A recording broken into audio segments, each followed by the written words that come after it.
G'day battlers, and today is a very sad day if you're a fan of my Pokemon Unite team, Debbie and the Pebbles, because it is probably going to be a very long time until we're able to compete again, because there have been a lot of changes on how Oceania is going to work within the official championship series, and so this is just sort of the update for those that sort of aren't aware as to, why we actually won't be competing for a very long time. So for those that have been around a little bit a while, you know that there's some videos on this channel, like, when we competed in the regional championship, there's when we placed top 10 in one of the monthly cups, there's a top 8 in there, I think it's behind me as well. So like we've played sort of in a lot of the months in the last, 6 months of the season. We played in quite a few of the monthly tournaments, and through those monthly tournaments, we were sort of racking up points to essentially qualify for the regionals, kind of. And so we ended up, like, after April, we were 6th on the leaderboard. Not because we were any good, just because we showed up, because there were so few teams in Oceania that just by showing up, you would get given a bundle of championship points. And even though we literally never won a game, we ended up like 6th on the leaderboard here after April, sort of going into the regional championship. So like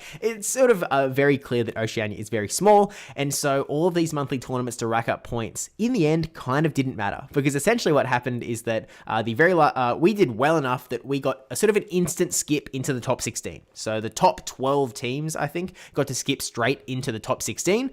But in the end, there were only 16 teams that competed in the regional championship, and so there was sort of no skip. Like essentially, it all didn't matter. Like there was seeding, so like the top ranked team was in one group, then the second ranked team was in a different group. So like theoretically, if it was a perfectly scored leaderboard, there would be some benefit to actually playing through the season.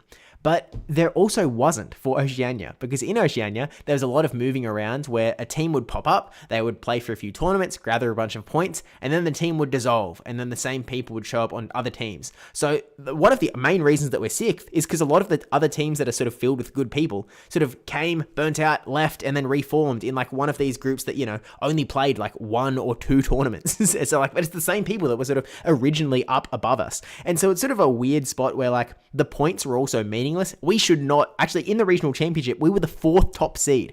We ended up being literally one of the top seeds, the top seed of our group, by the numbers, essentially the favorite to win in our group. And so as a result, they have sort of made some changes to how Oceania is going to work. Instead of having these monthly tournaments to then lead up into the regional at the end, basically they've got this regional breakdown where EU, NA, and the Latin America, they're all going to have this different qualification system. There's going to be this league structure. It's going to be new, exciting, fancy. But Oceania isn't mentioned, which is odd.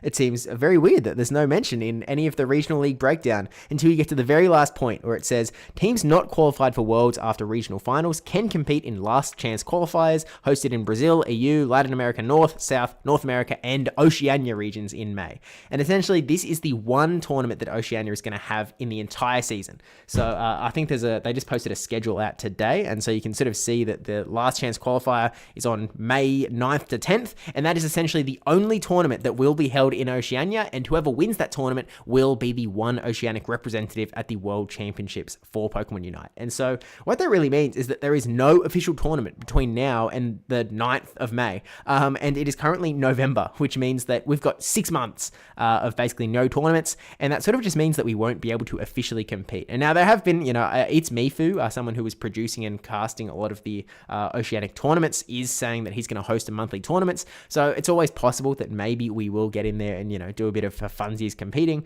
But it won't be on the official circuit, which is a little bit sad. It is like the thing is, it makes complete sense because, to be honest with you, they were sort of just burning money, giving this prize, because there were prize money in this monthly tournaments. And so they were giving out this prize money for these tournaments that didn't really matter, for like incredibly low participation and engagement, all for like the final tournament of the year to be the only one that mattered anyway.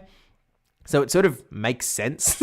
I don't like that it makes sense, but it makes a lot of sense. It sort of feels weird. Like they would just be burning extra money just to support a very, very small region that doesn't have a lot going on. Maybe that, speaks to trying to, maybe there needs to be some promotion of actually trying to get teams engaged in the Oceanic region. I mean, we jumped in a bunch of Go folk, so, we just wanted to have a good time. Look, it is what it is. Unfortunately, it looks like we're going to be waiting till May.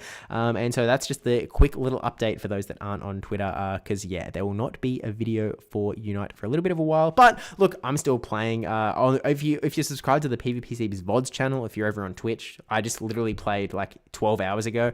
So you know, we're still playing Unite. There's some stuff to watch if you want, but we just won't be competing at the same level. So with that said, I guess we'll see you in May, as long as, fingers crossed, there is not like a Pokemon Go regional championship that clashes with this one single weekend. It would be disastrous. I think this in the 2025 season, they were 1 week apart. Like it was the regional championship for Unite was 1 weekend before the regional championship for Go. Hopefully, you know, at least they're just not the same weekend. That's all we can hope. But they're going to announce the rest of the regionals for Oceania at the end of September, I think they said. So wait and see. But yeah, I guess subscribe for not Unite content until May, and I will see you in the next one. Bye.